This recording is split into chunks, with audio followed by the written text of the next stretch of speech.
Question number 6। देखिए इसमें इस कर्व की जो डिग्री है वो 3 के इक्वल है। इसकी डिग्री 3 है। देखिए 2 और 1 3, 2 और 1 3। अब इसकी हाईएस्ट डिग्री जो है वो 3 है। इसका मतलब इसके एसिम्प्टोट 3 हो सकते हैं या 3 से कम हो सकते हैं। लिहाजा इसके एसिम्प्टोट्स निकालने के लिए सबसे पहले हम हॉरिजेंटल एसिम्प्टोट लिखते हैं। इसकी हम सबसे पहले हॉरिजेंटल एसिम्प्टोट निकालते हैं। हॉरिजेंटल एसिम्प्टोट निकालने के लिए x की जो हाईएस्ट पावर है उसका कोफिशिएंट y है और उसको 0 के इक्वल पुट करना। ये हमारे पास है हॉरिजेंटल एसिम्प्टोट। और वर्टिकल एसिम्प्टोट निकालने के लिए जो y की हाईएस्ट पावर है y की हाईएस्ट पावर है y की हाईएस्ट पावर है उसका कोफिशिएंट जो है उसको 0 के इक्वल करना है। x is equal to 0। मगर एक और बात याद रहे कि यहाँ पे एक और y भी मौजूद है जिसकी डिग्री स्क्वायर है। तो इन दोनों की डिग्री सेम है या सबसे बड़ी है तो x plus 1 is equal to 0, x is equal to -1। अब ये दो एसिम्प्टोट्स ऐसे एसिम्प्टोट्स हैं जो कि एक हॉरिजेंटल और एक वर्टिकल है। इट मीन्स कि इसका एक और इंक्लाइंड एसिम्प्टोट्स निकाल सकते हैं। जैसा कि क्वेश्चन नंबर 1 में मैंने बताया था कि हो सकता है कि इसका एसिम्प्टोट इंक्लाइंड हो भी या नहीं भी। ठीक है, मे भी इसका हो भी सकता है, नहीं भी हो सकता। अब वो मैंने कहा था कि मैं नेक्स्ट जाकर बताऊंगा, लिहाजा वो मैं इधर बताने जा रहा हूँ क्योंकि क्वेश्चन के अंदर ही क्वेश्चन भी सॉल्व हो जाएगा और आप लोगों का कंसेप्ट भी क्लियर हो जाएगा। लिहाजा यहाँ पे हम इंक्लाइंड एसिम्प्टोट निकालने जा रहे हैं। इंक्लाइंड एसिम्प्टोट निकालने के लिए देखिएगा ज़रा। अब सबसे पहले हमने लेट करना है y is equal to M x plus c. Inclined asymptote है और इंक्लाइंड के बारे में मैं बता चुका हूँ कि ऐसा एसिम्प्टोट जो कि कर्व को टच तो ना करे और ना ही पैरेलल टू वाई एक्सिस हो और ना ही पैरेलल टू एक्स एक्सिस हो। हाँ, मगर इस तरह का टेढ़ा मेढ़ा हो, इस तरह का या इस तरह का, तो वो इंक्लाइंड ओब्लीक एसिम्प्टोट कहलाता है। तो इसकी जो इक्वेशन है वो ये है। तो इसमें हमें एम और सी की वैल्यू रिक्वायर्ड है। एम और सी की वैल्यूज़ रिक्वायर्ड हैं। एम की वैल्यूज़ मालूम करने के लिए हम ये मेथड अडॉप्ट करते हैं। फाई जितनी बड़ी से बड़ी डिग्री है वो 3 है, तो वो एक्स वाई वेरिएबल में है, तो उसको हम लिख लेते हैं x square y plus x y square. उसके बाद उससे लेस डिग्री वाली टर्म कौन सी है, वो 2 है एक्स वाई के अंदर, और वो क्या है, एक्स वाई है और वाई स्क्वायर है। अब उससे लेस डिग्री वाली जो है वो 1 है, और वो कौन सी है, वो ये है 3x। ठीक है, अब ये पहला स्टेप है।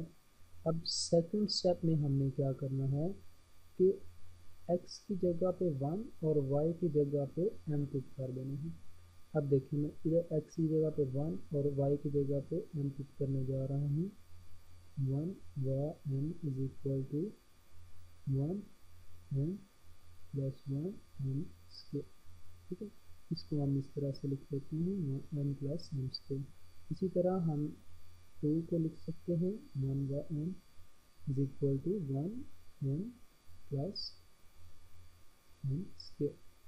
ठीक है, इसी तरह मैं इसको लिख लेता हूँ m इज इक्वल टू 3 और x की जगह पे 1। अब देखिएगा थर्ड स्टेप जो है उसमें हम क्या करते थे कि जो फाई की हाईएस्ट डिग्री है, फाई ये इक्वेशन जो है उसकी हाईएस्ट ये वाली इक्वेशन ले लेंगे, m में ले लेंगे ना। ठीक है, तो इसमें m में जो हाईएस्ट डिग्री वाली टर्म है m में वो है 3 वाली, हाईएस्ट डिग्री 3 वाली टर्म को 0 इक्वल कर देना। ठीक है, तो यहाँ से हम m की वैल्यू फाइंड कर लेंगे। m plus m square is equal to 0 put करेंगे, तो यहाँ से m अगर कॉमन ले लें 1 plus m is equal to 0, m is equal to 0 and 1 plus m is equal to 0। यहाँ से हम निकाल सकते हैं m इज इक्वल टू -1। ठीक है, ये हमारे पास m की दो वैल्यूज़ आ गई हैं। ठीक है, अगर हमारे पास m की दो वैल्यूज़ आ रही हों और वो रिपीटेड नहीं है, ये बात याद रखिएगा, रिपीटेड नहीं है, ये दोहराई नहीं जा रही, तो हम फर्स्ट फार्मूला यूज़ करेंगे जो कि ये है। किस लिए? c की वैल्यू फाइंड करने के लिए। तो फाइंड c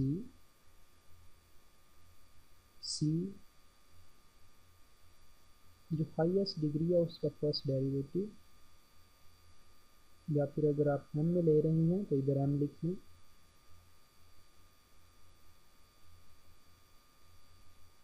उसके बाद सेकेंड डिग्री वाली टर्म इज इक्वल टू 0। अब ये थर्ड डिग्री वाली टर्म जो है उसका मैंने डेरिवेटिव अभी तक नहीं लिया, हमें डेरिवेटिव चाहिए। सबसे पहले मैं उसका डेरिवेटिव ले लेता हूँ, डेरिवेटिव है। अब देखिए m के लिहाज से डेरिवेटिव 1 और m स्क्वायर का डेरिवेटिव पावर रूल लगाएंगे तो 2m आ जाएगा। ठीक है, अब ये वैल्यूज इधर पुट कर देते हैं, 1 प्लस 2m प्लस, अब इसकी वैल्यू ये हमने ये निकाली है 1 plus m square is equal to 0। ठीक है, अब हमारे पास m की दो वैल्यूज़ हैं, एक ये है और एक ये है। जब हम m की वैल्यूज़ पुट करेंगे when m is equal to 0 और दूसरी सेकंड वन जो है मैं इधर पुट करूँगा m इज़ इक्वल टू -1। अगर हम ये पुट करें 0 m की वैल्यू, तो ये देखें m की वैल्यू अगर हम 0 पुट करें तो ये आएगा c, इससे मल्टीप्लाई होगा, ये 0 हो जाएगा, इज़ इक्वल टू। अब देखें अगर m की वैल्यू 0 है तो हमने इस इक्वेशन में वैल्यू पुट की तो यहाँ से c की वैल्यू भी 0 आ गई। अब अगर मैं इसको मैनेज करूं तो ये y is equal to M x plus C जो कि हमारी इंक्लाइंड असिम्प्टोट है, इसमें वैल्यूज़ पुट करें तो y इज इक्वल टू 0 आता है। m की वैल्यू 0 पुट करें 0 0। ये साबित करता है कि ये एक हॉरिजेंटल असिम्प्टोट है, हॉरिजेंटल असिम्प्टोट है जो कि हम ऑलरेडी ये देखें पहले निकाल चुके हैं, ये देखें। ठीक है, अब इसकी हमें ज़रूरत नहीं, वो तो हम ऑलरेडी निकाल चुके हैं, सो इसको हम निगलेक्ट भी कर सकते हैं। और जब हम m की वैल्यू -1 पुट करेंगे तो तब हम चेक करते हैं क्या आंसर आएगा। जगह पे -1 पुट करेंगे, c into 1 minus 2 plus -1 sorry ये +1 हो जाएगा, -1 का स्क्वायर होगा तो ये +1 हो जाएगा 0, और ये c into -1 is equal to 0, then c is equal to 0। अब ये वाली वैल्यू जब हम इसी इक्वेशन में पुट करेंगे तो देखिएगा y is equal to m की जगह पे हम -1 पुट करेंगे, m की जगह पे -1 पुट करेंगे तो ये आएगा -x, और c की जगह पे 0 पुट करेंगे तो ये इक्वल टू 0। अब यहाँ से हम ये कह सकते हैं कि y is equal to -x is the asymptote. अब ये एक जो असिम्प्टोट रहता है वो हमने निकाल लिया। ठीक है, ये 3 असिम्प्टोट। अब आपको आपके क्वेश्चन का भी आंसर मिल गया होगा कि किस तरह से हम चेक कर सकते हैं कि उसका आया थर्ड असिम्प्टोट मौजूद है भी या नहीं। ठीक है, अब ये कर सकते हैं।